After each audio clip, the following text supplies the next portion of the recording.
अस्सलाम वालेकुम. Welcome to Conversations and Chai with Lubna.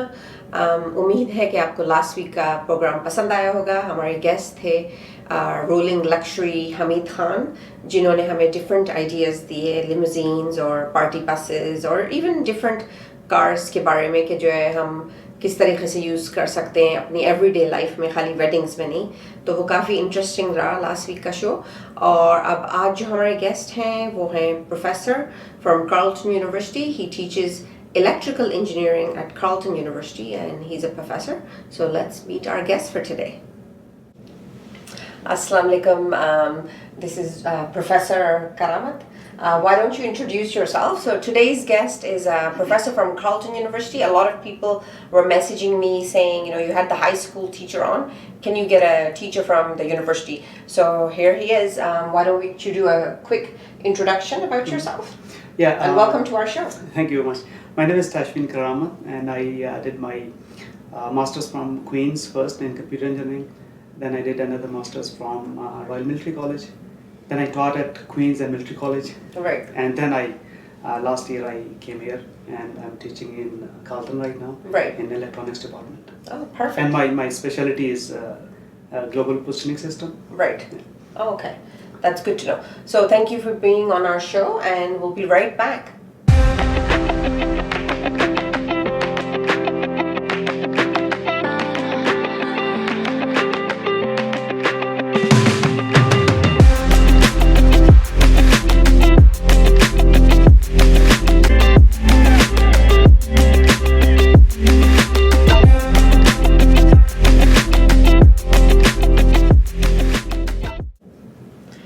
So let me ask you, why did you decide to become a professor? Because these days I know teaching is so difficult.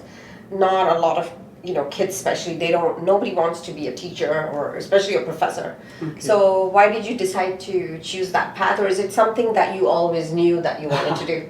Yeah, it's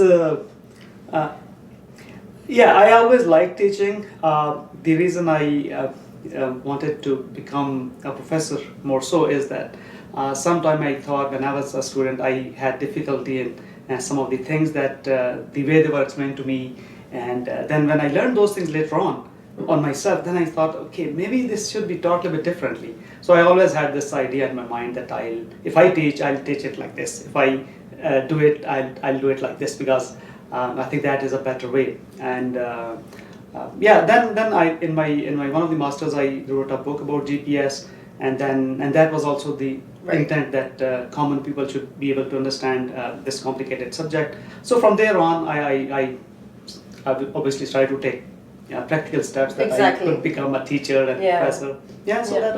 That's why. So how long have you been teaching? You mentioned you taught at Royal Military College as well? Yeah, I taught it at Queen's and then Royal Military College. It's off and on. Initially it was like a part-time. Okay. And then, but it's probably about 10 years now. 10 years. Yeah. Oh, very good. Okay. So right now you're teaching at Carleton University, you mentioned? Yes. And you're teaching electrical engineering? Yes. Okay. And you also said something in your intro that you specialize in?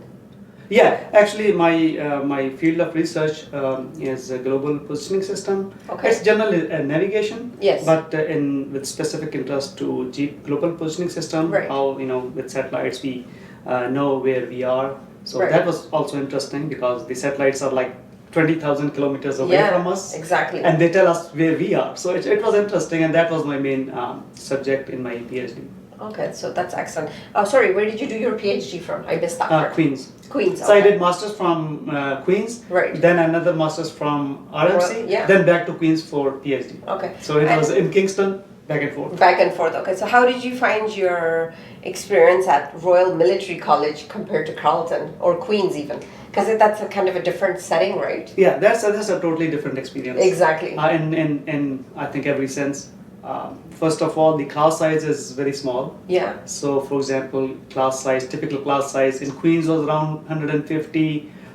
Here, for the first year, it is like a lot, 300 or so. 300. But in RMC, average was around 20 students. Oh, wow. So it's a stark difference.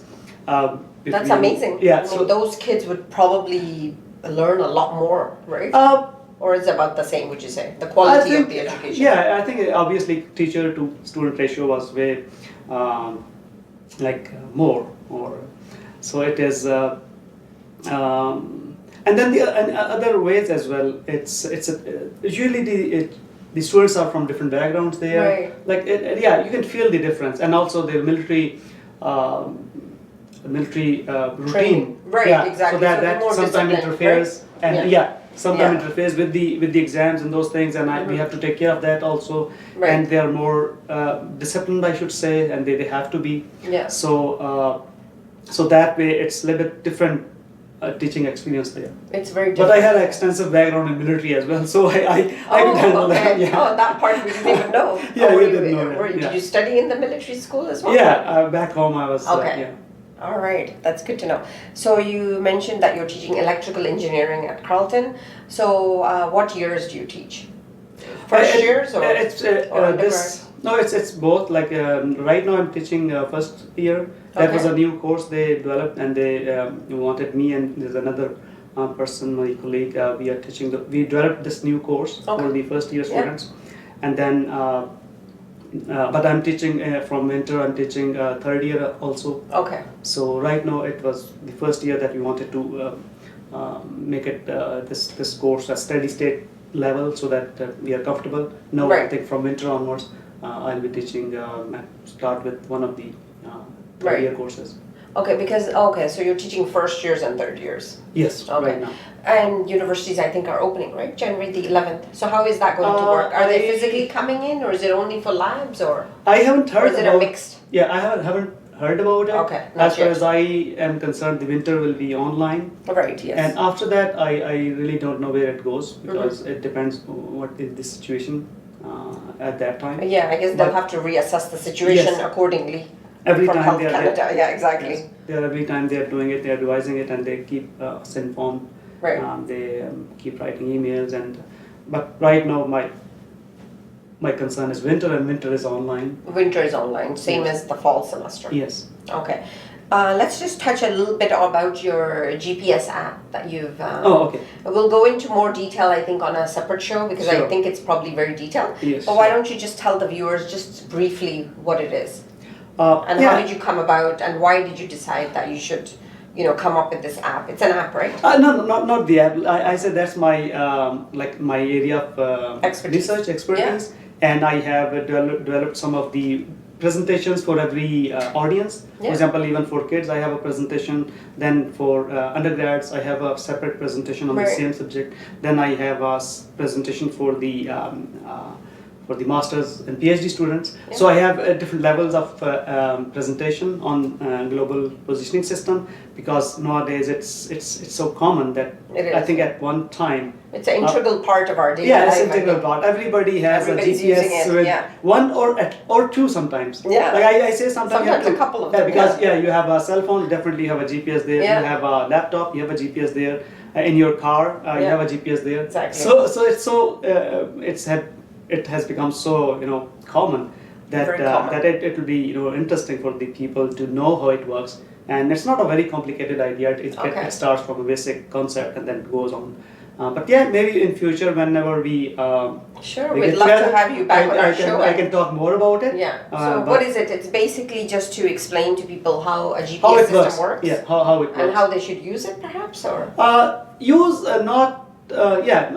it's not based on how they should use it, but they would know it, what is happening. For example, if when you go to a downtown area in Toronto, for example, especially, or anywhere where you have high-rise buildings, and then you see some problem with GPS because your signal is lost or your position is not accurate. So after that presentation, they would know what's going on. Right. What are the, as they call, Achilles heel of the GPS? Its signal is very, very weak. That's one of the drawbacks. Right. So in downtown and in thick forest, for example, GPS signal is lost. So those kind of things they learn in that presentation. So when, for example, they have some kind of this interference, they would at least know what's going on to some extent after that presentation. Yeah. I think it's very good information for just anybody to know, right? Yes, I think so. Yeah. So now let's talk about, because of this COVID, so obviously everything, was shut down and kids are not coming into school to learn. So how are you teaching your students now? How does it work? Is it recorded? Is it do they come online? Or? Yeah, it's both ways. People have different kinds of modes right now. One of the mode is that you record a lecture beforehand, and then you post it, and students see it, and then you have office hours, and they can discuss if they don't understand anything.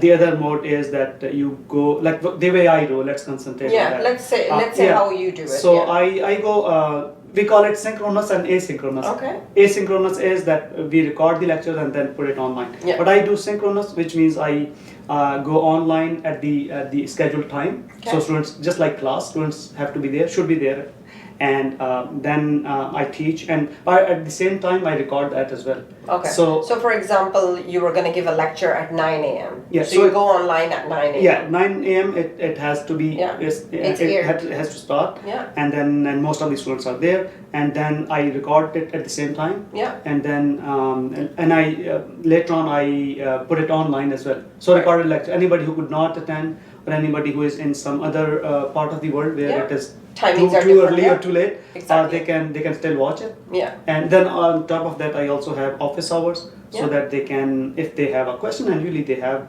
questions, and we can just discuss those. Exactly. So this is how at least the lecture part goes. Okay, that's good. So is it like a weekly lecture? Usually it's about twice a week. Right? Yeah, twice a week. Twice a week. Yeah. Yes. Okay, that's good to know. So then they can just email you and contact you during your office hours, or can they call you? No, office hours is that is, I think I didn't mention that. So office hours is fixed. Usually I have it right after my lecture. Yeah. Because students are there, and I think that's the right time, and they have questions fresh in their mind, so they can quickly ask. They can ask question during the lecture also. Okay. So that's the benefit of going synchronous. And then and later on, if they still want to talk to me about something, they can write me an email, and we usually set up a time, and then we have usually a Skype meeting. Okay. For some people, so some people really want to know more, and we cannot discuss it. We don't have time in the office hours, so we do that too. I have done that many times. Right. Okay, that's good to know. And then what about labs? Is there any labs in electrical engineering? Yeah. So how are they doing the labs? Yeah, that's a challenging part of this course. Because they can't come in, right? Yeah, because some people don't have labs, or they have labs and they can do it all online. For example, programming and computer science, most of the things can go all simulations. For our, we had labs simulations as well as like hands-on hardware, we call it. Yeah. Before the COVID happened. So, but after that, we still keep the some part of hardware, and the way students do is they control the equipment online. So it is really interesting to see that how you can control an electronic equipment online. So there are oscilloscope and hardware, some function generator. So we connect it to the computer, and the computer has an interface where they can set up the values and those things. We have our circuit set up already. So we do it that way. It's not exactly like equivalent to the actual lab, but I think it conveys a lot of value as far as the hardware is concerned, and rest of the portion is all simulations. Right. So, but our students do both.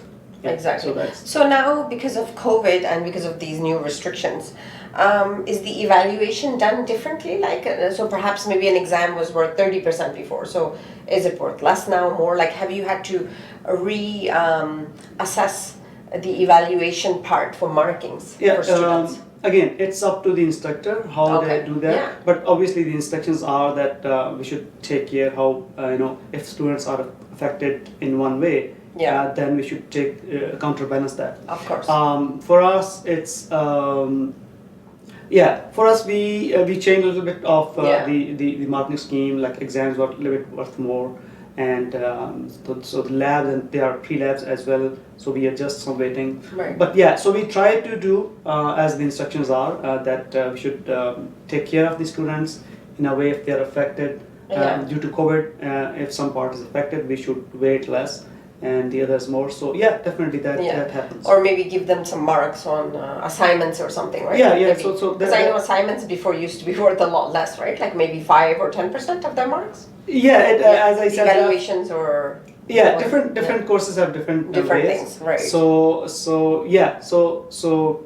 for us, we didn't have to adjust a lot, but for some other courses, they had to weigh things differently, right? So that the load is balanced and students are not too much stressed about something that they should not be. So what about your international students? How do they manage? Same way, like I said, for my at least part of the lecture, it's good because I go synchronous as well as asynchronous. So which means if they can afford to be there, they can have benefit of attending the lecture not face to face, real time, so that they can ask questions. So that's a big advantage, right? Right. But at the same time, the lectures are recorded. So if the international students are in some part of the world where the time is not right, they can always watch that. Same way for the labs, they can do like online things does not matter except for the time, whether you do it here or anywhere else. The only catch there is that labs are totally synchronous, so they have real time at the same time. So that and we they have to adjust accordingly. Yeah, they have to adjust because we have told them in our course outline information that this is the thing. Labs will go synchronous. So if you cannot really afford by any means that no, you cannot be online at that time, then you have to rethink to take this course some of the time. But that is our limitation because of the hardware being at one place and hardware being shared by many students for many classes. So that we cannot just keep the hardware forever there. It has to change. Exactly. And how are the exams conducted now? Again, I'll talk more about my own course. Yes, of course. Everything is directed towards your course. I mean, it's just to give the audience, or especially parents, just a general idea. Because as you know, once kids get to university, they become very independent. And then, a lot of the times parents are maybe a little bit scared, like their son or daughter is just playing video games. Are they actually studying or not, right? These things, they arise. So that's why I asked that question. So what about exams? I'm looking at the both sides. I am my son goes to both son goes to university. So and one of them goes to Carleton, right? So I can see both sides of the picture at the same time. So the exams are online. My exams are online. And the way I so everybody does it at the same time? Yes. Okay. So they log in at that particular time and the exam becomes accessible? Yes, the exams is for my course is multiple choice because that way it was more suitable obviously for a bigger class like this. So they go online at the same time and then they have I have a database, so not everybody will get the same question. So that way it's more it's better. And my exam also maybe I can highlight here that there are things that you can e-proctor your exam. Like there are ways to proctor them what they're doing. They should have a camera or whatever. You can opt for it.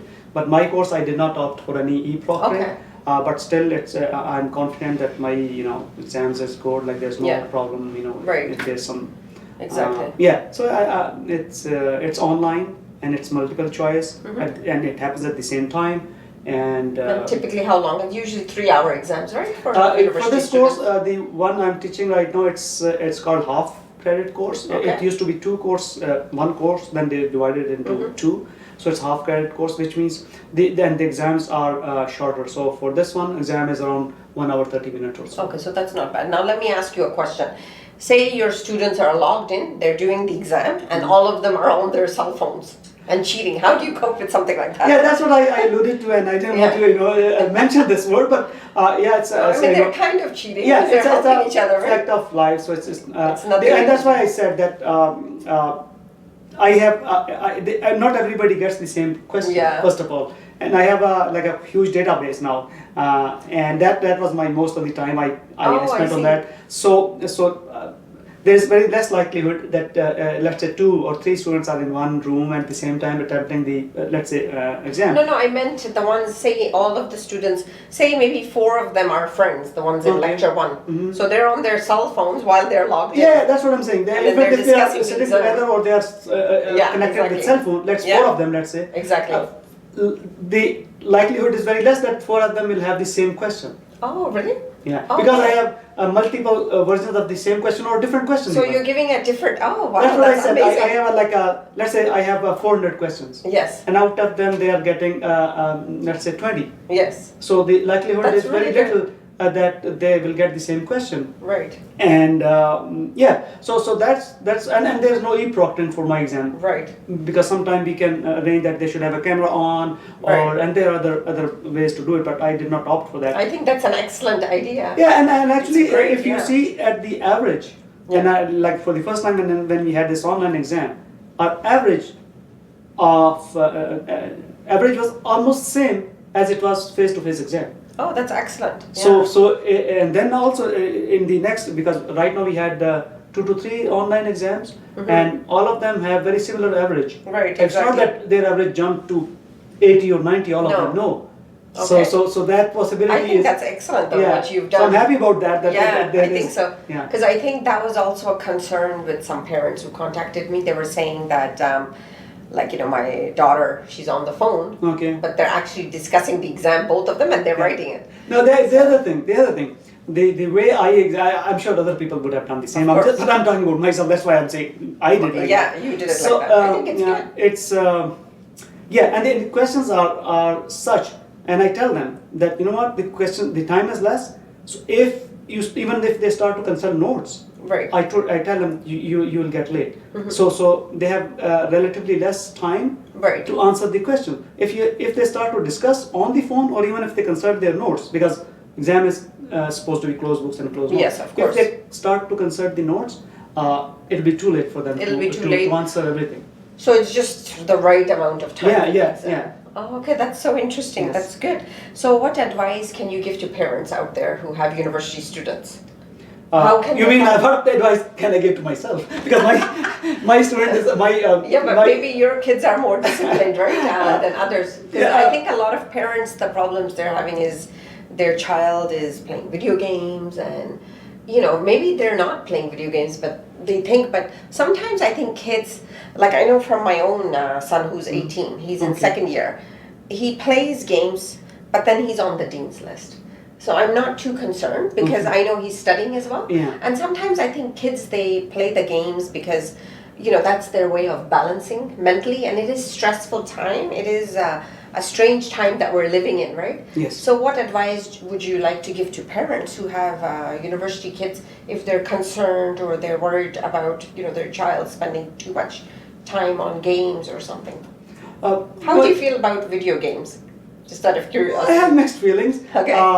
Mostly, like you've got 2 sons. My 2 sons, and they actually play a lot of video games. They all do. All the boys do. Yeah. I personally don't like it a lot, but on the contrary, I've seen many students, even my colleagues, throughout like RMC, especially where I spend most of the time, and some of my colleagues they played a lot of video games, right, and they were really bright, and they did really good in their schoolwork. And do you think it helps to relieve some sort of stress? Since I don't play my video games myself, I really don't know how it goes. But I have I don't see any correlation that some student is playing a lot of video games, and he's not performing well, or he's not playing video games and he's performing well. Yeah. So it's just a hobby. Yeah, I think like somebody reads, or yes. Obviously, there might be the excess of it, which is not good. Excess of like everything would not be good. So maybe that part is concerning.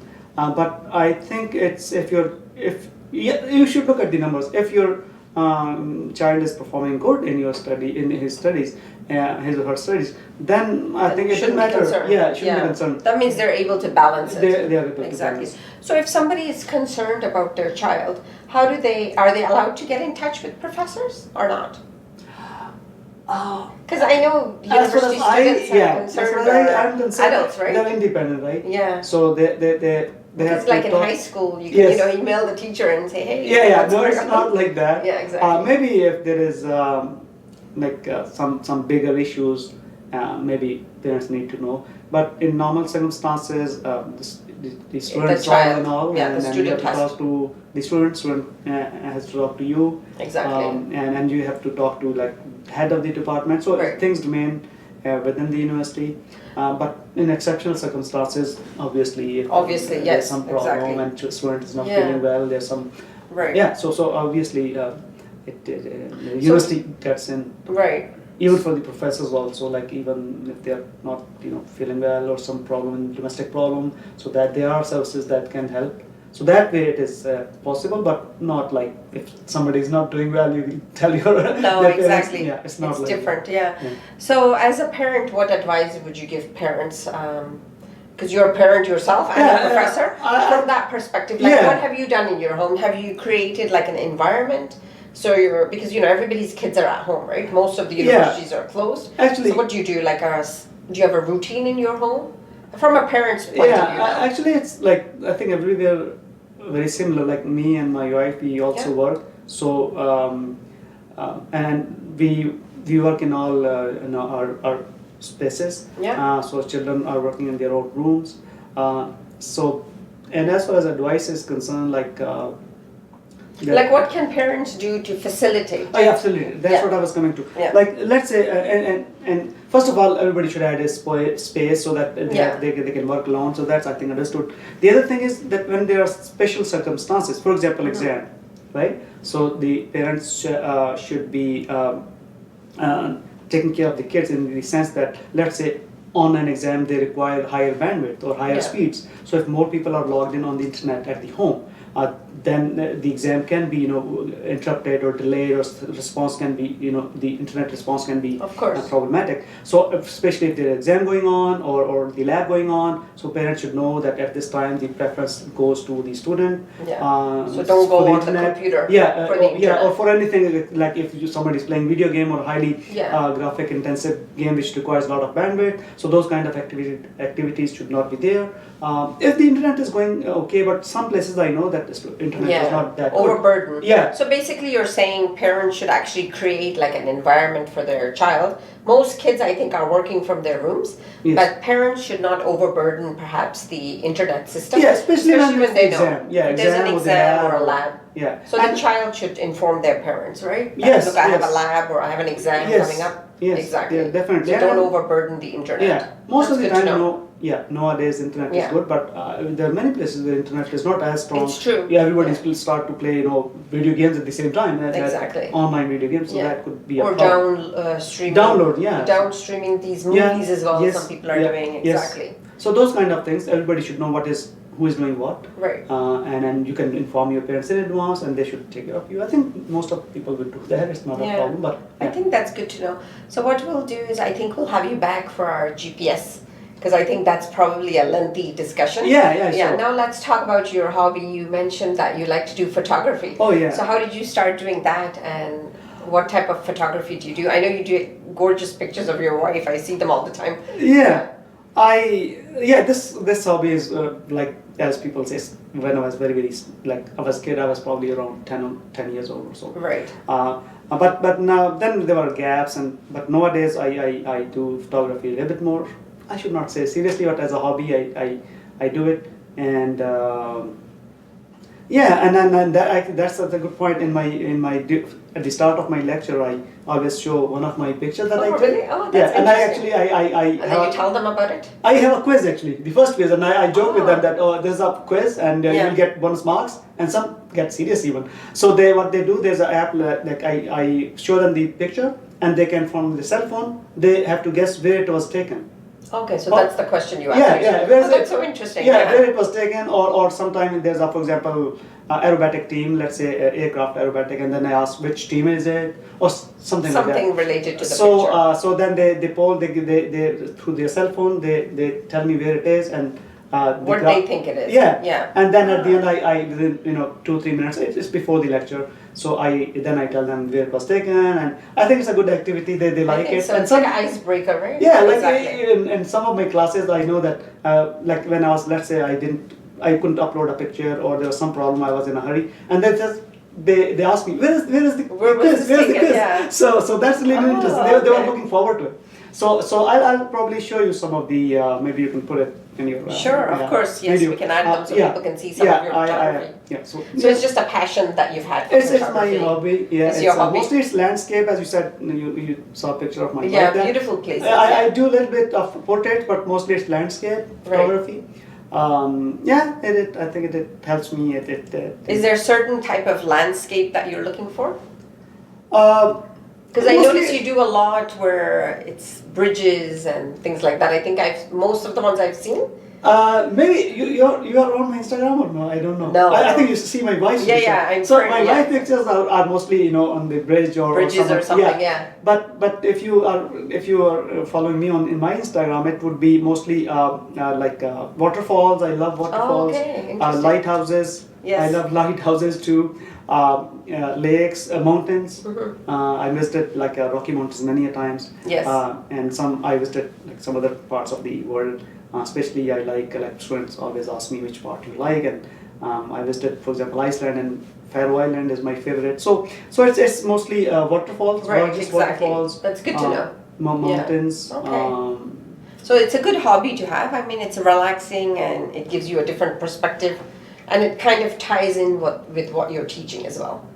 Yeah, like it's sort of the creative side of things. I think it also, like even many of my students, they follow me on Instagram, right? And then they also see a human side to a professor who is just teaching them electronics, and I always tell them, life is not all about electronics. No, exactly. So they also like it because sometimes they're also fed up of taking 6 courses and looking at the equations all the times. I think they need to look at the nature also. They need to balance. Balance is so important in life. Exactly. So how do people get in touch with you? Say they want to know about your photography as a professor. Is there ways or even your GPS? How can they get in touch with you? Would you like to tell the audience? Or maybe they can follow you on Instagram. Yeah, they can follow with me your on photography Instagram. class. I can give you my link. Sure. And about GPS, like you can share my email link. They can, and maybe for the GPS, I think maybe next time when we get together, I can talk more. I think that would be interesting. Yes. Yeah. So what about your photography? If they want to follow you, you mentioned you have an Instagram page. Yeah. Do you want to share with the audience? Yeah. So they can follow you. Yeah, definitely. Yeah. I can share it. It's called Pina Photo at my Instagram channel, and I can share the link. Sure. The link. Okay, well, thank you for coming on the show today. You've given parents and I think students quite a few things. I'm sure some of the students who've been on phone calls with each other trying to cheat, they won't be cheating anymore, right? Because he's got you on your toes here, this professor. So anyways, we've learned a lot from him, and thank you so much for coming on the show. Really appreciate it, and we'll see you soon. Thank you very much for having me. उम्मीद है कि आपको आज का show पसंद आया होगा. हमारे गेस्ट जो थे प्रोफेसर करामत थे, कार्लटन यूनिवर्सिटी के प्रोफेसर टीचिंग इलेक्ट्रिकल इंजीनियरिंग. उन्होंने हमें पेरेंट्स को काफ़ी टिप्स दिए हैं. अगर आपके बच्चे यूनिवर्सिटी में हैं तो एज अ पेरेंट आप ये टिप्स यूज़ कर सकते हैं अपने बच्चों की मदद करने के लिए. तो until next time, we'll see you soon. अल्लाह हाफिज़.